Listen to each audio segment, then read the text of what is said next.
Hello, friends, and welcome to tonight's reading of the short story entitled The Finished Story by Lucy Maud Montgomery.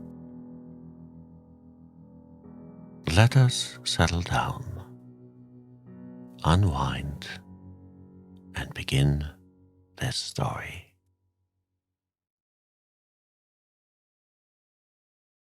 The Finished Story.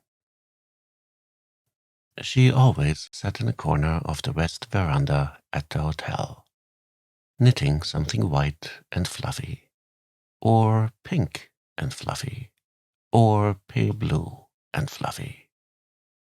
Always fluffy, at least, and always dainty. Shawls and scarves and hoods the things were, I believe. When she finished one, she gave it to some girl and began another. Every girl at Harbor Light that summer wore some distracting thing that had been fashioned by Miss Sylvia's slim, tireless, white fingers.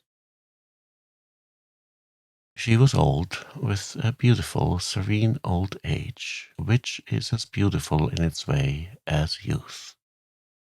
Her girlhood and womanhood must have been very lovely to have ripened into such a beauty of 60 years. It was a surprise to everyone who heard her called Miss Sylvia. She looked so like a woman who ought to have stalwart, grown sons and dimpled little grandchildren. For the first 2 days after the arrival at the hotel, she sat in the corner alone. There was always a circle of young people around her. Old folks and middle-aged people would have liked to join it, but Miss Sylvia, while she was gracious to all, let it be distinctly understood that her sympathies were with youth. She sat among the boys and girls, young men and maidens, like a fine white queen. Her dress was always the same and somewhat old-fashioned, but nothing else would have suited her half so well. She wore a lace cap on her snowy hair and a heliotrope shawl over her black silk shoulders. She knitted continually and talked a good deal, but listened more. We sat around her at all hours of the day and told her everything. When you were first introduced to her, you called her Miss Stanleymain. Her endurance of that was limited to 24 hours. Then she begged you to call her Miss Sylvia, and as Miss Sylvia you spoke and thought of her for evermore. Miss Sylvia liked us all, but I was her favorite. She told us so frankly and let it be understood that when I was talking to her, and the heliotrope shawl was allowed to slip under one arm, it was a sign that we were not to be interrupted. I was as vain of her favor as any love-lorn suitor, whose lady had honored him, not knowing, as I came to know later, the reason for it. Although Miss Sylvia had an unlimited capacity for receiving confidences, she never gave any.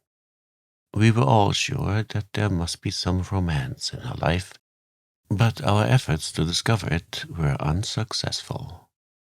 Miss Sylvia parried tentative questions so skillfully that we knew she had something to defend.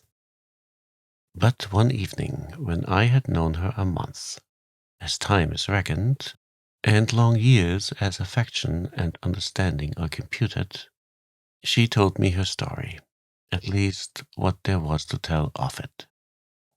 The last chapter was missing. We were sitting together on the veranda at sunset. Most of the hotel people had gone for a harbor sail. A few forlorn mortals prowled about the grounds and eyed our corner wistfully. But by the sign of the heliotrope shawl, knew it was not for them. I was reading one of my stories to Miss Sylvia. In my own excuse, I must allege that she tempted me to do it. I did not go around with my manuscripts under my arm, inflicting them on defenseless females. But Miss Sylvia had discovered that I was a magazine scribbler, and moreover that I had shut myself up in my room that very morning and perpetrated a short story. Nothing would do but that I read it to her. The hero loved the heroine, and she loved him. There was no reason why he should not love her, but there was a reason why he could not marry her. When he found that he loved her, he knew that he must go away. But might he not, at least, tell her his love? Might he not, at least, find out for his consolation if she cared for him? There was a struggle. He won and went away without a word, believing it to be the more manly course. When I began to read, Miss Sylvia was knitting. A pale green something this time, of the tender hue of young leaves in May. But after a little, her knitting slipped unheeded to her lap, and her hands folded idly above it. It was the most subtle compliment I had ever received. When I turned to the last page of the manuscript and looked up, Miss Sylvia's soft brown eyes were full of tears. She lifted her hands, clasped them together, and said in an agitated voice, "Oh, no, no, don't let him go away without telling her. Just telling her. Don't let him do it." "But you see, Miss Sylvia," I explained, flattered beyond measure that my characters had seemed so real to her, "that would spoil the story. It would have no reason for existence then. Its motive is simply his mastery over self. He believes it to be the nobler course." "No, no, it wasn't. If he loved her, he should have told her. Think of her shame and humiliation. She loved him, and he went without a word, and she could never know he cared for her. Oh, you must change it. You must, indeed. I cannot bear to think of her suffering what I have suffered." Miss Sylvia broke down and sobbed. To appease her, I promised that I would remodel the story, although I knew that the doing so would leave it absolutely pointless. "Oh, I'm so glad," said Miss Sylvia, her eyes shining through her tears. "You see, I know it would make her happier. I know it. I'm going to tell you my poor little story to convince you. But you must not tell it to any of the others." "I am sorry you think the admonition necessary," I said reproachfully. "Oh, I do not, indeed I do not," she hastened to assure me. "I know I can trust you, but it's such a poor little story. You mustn't laugh at it. It is all the romance I had, years ago, 40 years ago, when I was a young girl of 20. I learned to care very much for somebody. I met him at a summer resort, like this. I was there with my aunt, and he was there with his mother, who was delicate. We saw a great deal of each other for a little while. He was, oh, he was like no other man I had ever seen. You reminded me of him somehow. That is partly why I like you so much. I noticed the resemblance the first time I saw you. I don't know in just what it consists. In your expression and the way you carry your head, I think. He was not strong. He coughed a good deal. Then one day he went away, suddenly. I had thought he cared for me, but he never said so. Just went away. Oh, the shame of it. After a time, I heard that he had been ordered to California for his health. And he died out there the next spring. My heart broke then. I never cared for anybody again. I couldn't. I have always loved him, but it would have been so much easier to bear if I had only known that he loved me. Oh, it would have made all the difference in the world. And the sting of it has been there all these years. I cannot even permit myself the joy of dwelling on his memory because of the thought that perhaps he did not care. He must have cared, I said warmly. He couldn't have helped it, Miss Sylvia. Miss Sylvia shook her head with a sad smile. I cannot be sure. Sometimes I think he did, but then the doubt creeps back again. I would give almost anything to know that he did. To know that I have not lavished all the love of my life on a man who did not want it. And I never can know, never. I can hope and almost believe, but I can never know. Oh, you don't understand. A man couldn't fully understand what my pain has been over it. You see now why I want you to change the story. I am sorry for that poor girl, but if you only let her know that he really loves her, she will not mind all the rest so very much. She will be able to bear the pain of even lifelong separation if she only knows. Miss Sylvia picked up her knitting and went away. As for me, I thought savagely of the dead man she loved and called him a cad, or at best, a fool. Next day, Miss Sylvia was her serene, smiling self once more, and she did not again make any reference to what she had told me. A fortnight later, she returned home and I went my way back to the world. During the following winter, I wrote several letters to Miss Sylvia and received replies from her. Her letters were very like herself. When I sent her the third-rate magazine containing my story, nothing but a third-rate magazine would take it in its rewritten form. She wrote to say that she was so glad that I had let the poor girl know. Early in April, I received a letter from an aunt of mine in the country, saying that she intended to sell her place and come to the city to live.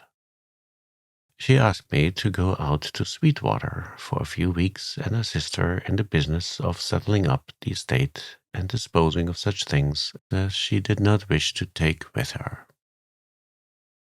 When I arrived at Sweetwater, I found it moist and chilly, with the sunny moisture and teasing chill of our Canadian spring. They are long and fickle and reluctant, these springs of ours, but, oh, the unnamed charm of them. There was something even in the red buds of the maples at Sweetwater, and in the long, smoking stretches of hillside fields that sent a thrill through my veins, finer and subtler than any given by old wine. A week after my arrival, when we had the larger affairs pretty well straightened out, Aunt Mary suggested that I had better overhaul Uncle Alan's room. The things there have never been meddled with since he died, she said. In particular, there's an old trunk full of his letters and his papers. It was brought home from California after his death. I have never examined them. I don't suppose there's anything of any importance among them, but I'm not going to carry all that old rubbish to town. So I wish you would look over them and see if there's anything that should be kept. The rest may be burned. I felt no particular interest in the task. My Uncle Alan Blair was a mere name to me. He was my mother's eldest brother and had died years before I was born. I had heard that he had been very clever and that great things had been expected of him, but I anticipated no pleasure from exploring musty old letters and papers of 40 neglected years. I went up to Uncle Alan's room at dusk that night. We had been having a day of warm spring rain, but it had cleared away, and the bare maple boughs outside the windows were strung with glistening drops. The room looked to the north and was always dim by reason of the close-growing Sweetwater pines. A gap had been cut through them to the northwest, and in it I had a glimpse of the sea Uncle Alan had loved, and above it a wondrous sunset sky fleeced over with little clouds, pale and pink and golden and green, that suddenly reminded me of Miss Sylvia and her fluffy knitting. It was with the thought of her in my mind that I lighted a lamp and began the task of grubbing into Uncle Alan's trunk full of papers. Most of these were bundles of yellow letters, of no present interest, from his family and college friends. And there were several college theses and essays, and a lot of loose miscellanea pertaining to boyish school days. I went through the collection rapidly, until at the bottom of the trunk I came to a small book, bound in dark green leather. It proved to be a sort of journal, and I began to glance over it with a languid interest. It had been begun in the spring after he had graduated from college. Although suspected only by himself, the disease which was to end his life had already fastened upon him. The entries were those of a doomed man, who, feeling the curse fall on him like a frost, blighting all the fair hopes of promises of life, seeks some help and consolidation in the outward self-communing of a journal. There was nothing morbid, nothing unmanly in the record. As I read, I found myself liking Uncle Alan, wishing that he might have lived and been my friend. His mother had not been well that summer, and the doctor ordered her to the seashore. Alan accompanied her. Here occurred a hiatus in the journal. No leaves had been torn out, but a quire or so of them had apparently become loosened from the threads that held them in place. I found them later on in the trunk, but at the time I passed to the next page. It began abruptly. This girl is the sweetest thing that God ever made. I had not known a woman could be so fair and sweet. Her beauty awes me. The purity of her soul shines so clearly through it, like an illuminating lamp. I love her with all my power of loving, and I am thankful that it is so. It would have been hard to die without having known love. I am glad that it has come to me, even if its price is unspeakable bitterness. A man has not lived for nothing who has known and loved Sylvia Stanley Main. I must not seek her love, that is denied me. If I were well and strong, I should win it. Yes, I believe I could win it, and nothing in the world would prevent me from trying.